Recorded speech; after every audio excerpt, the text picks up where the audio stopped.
कितनी पॉसिबिलिटी है कि मैं जिस वास्तु एक्सपर्ट से बात कर रहा हूँ वो न्यूमरोलॉजी में भी एक्सपर्ट हैं, वो एस्ट्रोलॉजी में भी एक्सपर्ट हैं। हाँ, देखिए मैं ये नहीं कहूंगा कि नहीं है, हाँ। बहुत कम लोग हैं, लेकिन है। ओके। और मैं चाहूंगा कि लोगों को ये अवेयरनेस होनी चाहिए कि आज के टाइम पे देखिए छोटी मोटी चीज तो आधा अधूरा तो इस समय सब बने हुए हैं। आपको पता है घर में बैठकर आपने 5,000 का कोर्स किया तो आप भी एस्ट्रोलॉजर बन जाएंगे या वास्तु वाले बन जाएंगे। न्यूमेरोलॉजी तो मेरे फ्रेंड का 7th क्लास का बच्चा है वो कर रहा है, न्यूमेरोलॉजी कर रहा है वो। उसका ड्राइवर कंडक्टर निकाल के सब बताया था कि जी ऐसा ऐसा है। आप सोचो, मतलब why, because it is so easy, right. दिखती है इजी, क्योंकि अगर आप कनेक्शन उसका बाकी चीजों से नहीं निकाल सकते तो बेकार है, क्योंकि जितनी नॉलेज आप उतना ही बता पाएंगे। तो मैं ये संदेश देना चाहता हूं सबको कि जहां तक हो सके कोशिश करें ऐसे ही कंसल्टेंट को लें जिसको इन सारी चीजों की नॉलेज हो। तो क्या है कि वो उनके बीच में छिपा हुआ वो तार ढूंढ सकते हैं जिससे आपकी सारी चीजें गवर्न होती है। आज के नए दौर में एक नया ट्रेंड चला है इंटीरियर डिजाइनिंग। पहले के टाइम पे तो मैंने जितना 15-20 साल पहले देखा है तो मैक्सिमम टू मैक्सिमम घर में कलर चेंज हो जाता था और आपका इंटीरियर डिजाइनर हो गया। इससे ज्यादा कुछ नहीं होता है।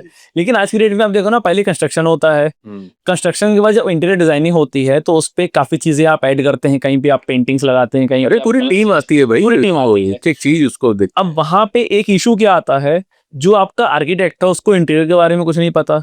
अब जो आपका इंटीरियर है उसको आर्किटेक्ट के बारे में कुछ नहीं पता है।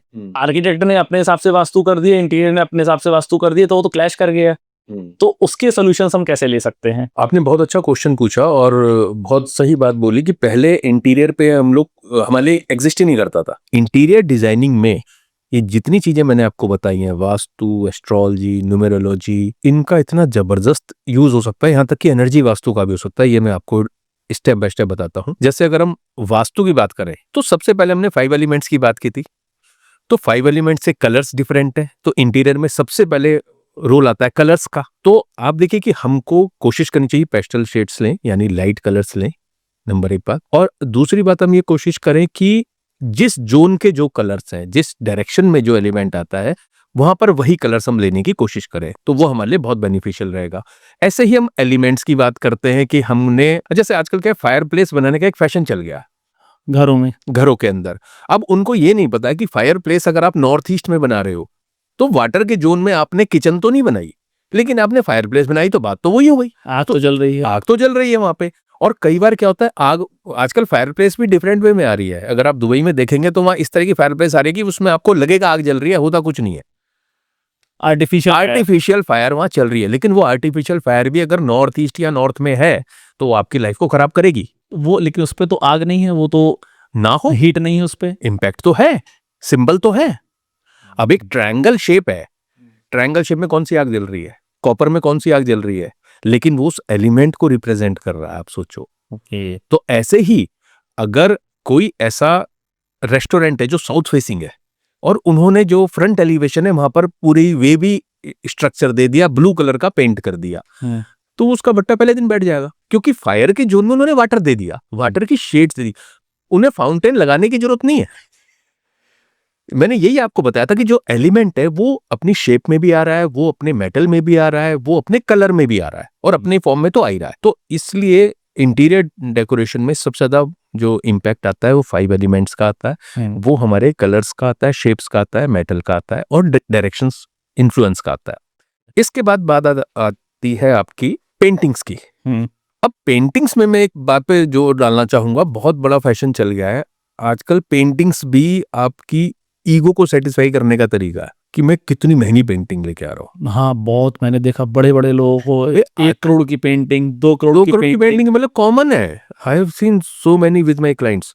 द प्रॉब्लम इज कि उन पेंटिंग्स में पता ही नहीं होता बना हुआ क्या है, क्योंकि एब्स्ट्रैक्ट होती है। मॉडर्न आर्ट या एब्स्ट्रैक्ट आर्ट बोलते हैं उसको। और अब भी मैं एक रिसर्च पढ़ रहा था आज सुबह ही कि जब ये देखा गया कि जो एब्स्ट्रैक्ट आर्ट्स हैं उन्होंने हॉस्पिटल में लगाया ये देखने के लिए कि सिंबल्स का या जो पेंटिंग्स है इनका हीलिंग पे कितना असर पड़ता है। तो उन्होंने देखा कि 6 पेंटिंग्स ऐसी थी जिनको जो वहां पेशेंट्स थे उन्होंने उनको तोड़ने की कोशिश की, अटैक हुआ पेंटिंग्स के ऊपर, जिसमें से 3 पेंटिंग पे तो 1 से ज्यादा बार अटैक हुआ था, वो सारी एब्स्ट्रैक्ट थी।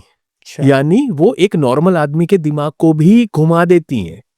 डिप्रेस करती हैं। इसीलिए अगर नॉर्थ ईस्ट में किसी ने एब्स्ट्रैक्ट का मतलब ही है जो आपको समझ में नहीं आता, पहली बात तो, यानी आपको बहुत ज्यादा दिमाग लगाना पड़ेगा, आपको इतना बड़ा कला प्रेमी होना पड़ेगा कि आप उसके डीपर मीनिंग को समझ पाओ। अब हर किसी के बस का तो नहीं है, लेकिन अगर आपने कोई भी एब्स्ट्रैक्ट पेंटिंग, यहाँ तक मैंने एक ऐसी पेंटिंग देखी जिसमें ब्लैक और रेड कलर का कॉम्बिनेशन कर रखा था। अब ब्लैक तो वाटर है और रेड फायर है, अब पानी और आग का आपने खुद ही कॉम्बिनेशन करके लगा दिया उसको नॉर्थ ईस्ट के अंदर, तो how much confusion it will give you? Too much, क्योंकि नॉर्थ ईस्ट जो है वो आपका सीपीयू है, एक तरह से सेंट्रल प्रोसेसिंग यूनिट है, आपका ब्रेन है, उसको रिप्रेजेंट करता है। तो इसलिए जो पेंटिंग्स हैं वो आपको बहुत सोच समझ कर लगानी है। सबसे पहली बात तो हम इसको बेसिक प्रोग्रामिंग कहते हैं वास्तु के अंदर। देखिए, अगर नॉर्थ में पेंटिंग लगानी है तो जैसे मैंने पहले भी बताया था, हम ग्रीन कलर की लश ग्रीन सीनरी लगा सकते हैं। ठीक है। हम अगर साउथ में लगा रहे हैं तो हम कोई फायर की लपट लगा सकते हैं, क्योंकि फायर का जोन है। हम नॉर्थ ईस्ट में लगा रहे हैं तो वहां पर बुद्धा लगा सकते हैं। हम वेस्ट ऑफ साउथ वेस्ट में लगा रहे हैं तो हम लाइब्रेरी की फोटो लगा सकते हैं। साउथ वेस्ट में जैसे मैंने बताया हमको अपनी फैमिली पिक लगानी चाहिए गोल्डन फ्रेम में करके। ऐसे ही नॉर्थ ऑफ नॉर्थ वेस्ट में या नॉर्थ वेस्ट में हम लोग व्हाइट हॉर्सेस लगा सकते हैं, साउथ में रेड हॉर्सेस लगा सकते हैं, साउथ ईस्ट में हम लक्ष्मी जी की फोटो लगा सकते हैं। तो ये चीजें ऐसी हैं जो आपका इंटीरियर भी कर रही हैं और आपको वास्तु के सारे बेनिफिट भी दे रही है। जैसे north of north east health और इम्यूनिटी का जोन है, आपने वहां पर धन्वंतरी भगवान की फोटो लगा दी जो गॉड ऑफ हीलिंग है, तो कितना सपोर्ट करेंगे आपकी हीलिंग के अंदर जो भी वहां पे फैमिली मेंबर्स हैं उनके लिए। अब इससे अगर हम और डीपर चले जाएं तो हम बात करते हैं फिर एस्ट्रो वास्तु की, जो मैंने आपसे थोड़ी देर पहले कही थी कि अगर हमें किसी के घर में एस्ट्रो वास्तु के हिसाब से उनकी प्रॉब्लम को सॉल्व करना है, तो सपोज कीजिए मेरे को मार्स प्लेस करना है उनका 12 नंबर राशि में, 12 नंबर राशि की डायरेक्शन साउथ ईस्ट है। ठीक है। तो मैंने क्या करना है, या तो मैं वहां पे किचन दे दूंगा, और किचन नहीं है तो मैंने रेड कलर का एक ट्रायंगल लगा दिया, या मैंने रेड कलर का बल्ब लगा दिया, या मैंने रेड हॉर्सेस लगा दिए। तो क्या हुआ, मार्स का इंपैक्ट आ गया, इंटीरियर भी हो गया और आपकी एस्ट्रो वास्तु की रेमेडी भी हो गई, किसी को पता भी नहीं चला। इससे भी डीपर अगर जाना है तो फिर हम नवतारा चक्र पद्धति की मदद देते हैं। वही बात जो मैंने आपसे पहले कही थी, एक घर के अंदर 4 मेंबर है, हस्बैंड वाइफ हैं, 2 बच्चे हैं सपोज कीजिए। अब हस्बैंड वाइफ का एक रूम है, बच्चों के अलग अलग रूम है। पेंटिंग्स कौन सी लगेगी रूम्स के अंदर? बहुत आसान है। हमने क्या करा कि उनके चंद्रमा के नक्षत्र देख लिए जन्म के, और उनका जो 27वां नक्षत्र था उसके जो सिंबल्स थे उसमें कोई ना कोई एनिमल भी होता है, कोई पक्षी भी होता है, उसका सिंबल अपने आप में भी होता है, और या फिर वो कोई पेड़ होता है, कोई ट्री होता है जो उसको रिप्रेजेंट कर रहा होता है। आपने उस सिंबल से, उस नक्षत्र से रिलेटेड सिंबल बच्चों के कमरों में अलग अलग लगा दिए। हस्बैंड वाइफ के लिए हस्बैंड की साइड में उसका सिंबल लगा दिया, वाइफ की साइड में उसका सिंबल लगा दिया। तो आपका पूरा इंटीरियर हो गया। आपने पूरा फेंगशुई यूज कर लिया, पूरा वास्तु यूज कर लिया, पूरी एस्ट्रोलॉजी यूज कर लिया, और पूरा न्यूमरोलॉजी यूज कर लिया, और क्या लोगे आप? यहाँ जाके आपका पूरा घर कंप्लीट हो जाए। पूरा घर कंप्लीट हो जाए। लेकिन सर एक चीज बताओ, अगर मैं एक पेंटिंग 2 करोड़ की खरीद के ला रहा हूँ और वही सेम पेंटिंग ऑब्वियस सी बात है गूगल पे भी अवेलेबल है, तो मैं गूगल से उसका किसी बड़े प्रिंटर से प्रिंट आउट लगा के निकाल के ला रहा हूँ, जो मेरा काम 200 रुपए में हो जा रहा है। 200 रुपए की पेंटिंग और 2 करोड़ की पेंटिंग के अलग अलग इफेक्ट देंगी? 100%। क्यों? देखिए, जो पिक्चर तो सेम है ना। मैं आपको बताता हूँ, आपके पास मोबाइल है? हाँ है। मोबाइल अपने आप में कम्युनिकेशन डिवाइस है। यस। तो जब हम बात करते हैं तो वो चीज बन गई मरकरी, यानी बुध। लेकिन आपने मोबाइल खरीदा 1.5 लाख रुपए का एप्पल का, तो वो बन गया वीनस, क्योंकि आपने बहुत महंगा खरीदा। ओके। अब चूंकि वो 24 घंटे आपके हाथ के साथ चिपका रहता है, तो वो बन गया ऑब्सेशन। अब ये राहु बन गया। तो ऐसे ही जो पेंटिंग आप बहुत महंगी खरीद कर लाए, वो ओरिजिनल थी, वो प्योर वीनस था। ओके।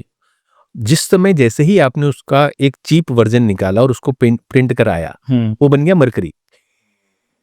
तो अब वो पहले वो वहां पर वीनस का देता, इररेस्पेक्टिव वो क्या पॉजिटिव या नेगेटिव इफेक्ट देता, एब्स्ट्रैक्ट था या क्या था, हम उसकी बात ही नहीं कर रहे हैं, लेकिन वो वीनस था। क्योंकि एक पेंटिंग जो 150 रुपए की आ सकती थी या 2000 रुपए की आ सकती थी, वो आप 2 करोड़ रुपए की लाकर आपने लगाई, तो वो प्योर वीनस हो गई। तो आपके उस जोन में वीनस की प्लेसमेंट हो गई।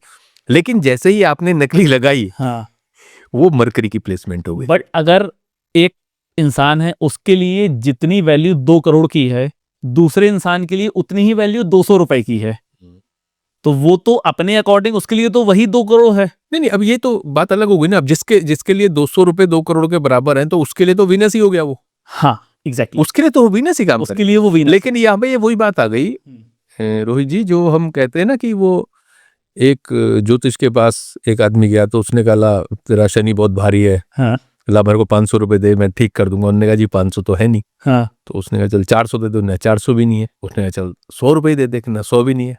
उन्हें तो भाग जा, जब तेरे पे है ही कुछ नहीं, शनि तेरा क्या बिगाड़